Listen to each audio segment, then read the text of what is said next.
Hello viewers, welcome to கல்லீரி குடிச்சி cinema. இந்த வீடியோவில் நம்ம வி.கே. ராமசாமி நடித்த பாட்டு படங்களான 11லேருந்து 21வது படங்களை பற்றி பார்த்தலாம். 11வது படம் அடுத்த வாரிசு அப்படிங்கிற படம் தாங்க. இதில் நம்ம ஸ்ரீதேவிக்கு வளர்ப்பு தந்தையாக நடிச்சிருக்காப்புல. 12வது படம் தங்க மகன் படத்தில் சிதம்பரம் அப்படிங்கிற கேரக்டரில் நம்ம ரஜினிகாந்த் கூட வி.கே. ராமசாமி நடிச்சிருக்காப்புல. 13வது படம் நல்லவனுக்கு நல்லவன் அப்படிங்கிற படத்தில் நம்ம வி.கே. ராமசாமி சதாசிவம் அப்படிங்கிற கேரக்டரில் நடிச்சிருக்காப்புல. 14வது படம் உன் கண்ணில் நீர் வழிந்தால் அப்படிங்கிற படத்தில் பெருமாள் அப்படிங்கிற கேரக்டரில் நடிச்சிருக்காப்புல. 15வது படம் நான் அடிமை இல்லை அப்படிங்கிற படத்தில் RSK அப்படிங்கிற கேரக்டரில் நடிச்சிருக்காப்புல. 16வது படம் வேலைக்காரன் படத்தில் வளையாபதி அப்படிங்கிற கேரக்டரில் நடிச்சிருக்காப்புல. 17வது படம் தர்மத்தின் தலைவன் அப்படிங்கிற படத்தில் ரங்கராஜன் அப்படிங்கிற கேரக்டரில் நடிச்சிருக்காப்புல. 18வது படம் ராஜா சின்ன ரோஜா அப்படிங்கிற படத்தில் நரசிம்மன் அப்படிங்கிற கேரக்டரில் நடிச்சிருக்காப்புல.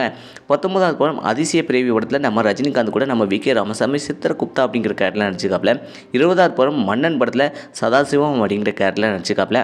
21வது படம் நம்ம அருணாச்சலம் படம் தாங்க. கலிய பெருமாள் அப்படிங்கிற கேரக்டரில் செம சூப்பராகவே நடிச்சிருக்காங்க. மொத்தம் பார்த்தீங்கன்னா நம்ம ரஜினிகாந்த் கூட வி.கே. ராமசாமி 21 படங்கள் நடிச்சிருக்காங்க. இந்த படங்களை உங்களுக்கு எந்த படம் பிடிச்சிருக்கு அப்படிங்கிறத மறக்காம கமெண்ட் செக்ஷனில் கமெண்ட் பண்ணுங்கள். இதே போல் சினிமா தளத்தில் தெரிஞ்சுக்கிற கல்லீரி குச்சி சினிமா சப்ஸ்கிரைப் பண்ணுங்கள்.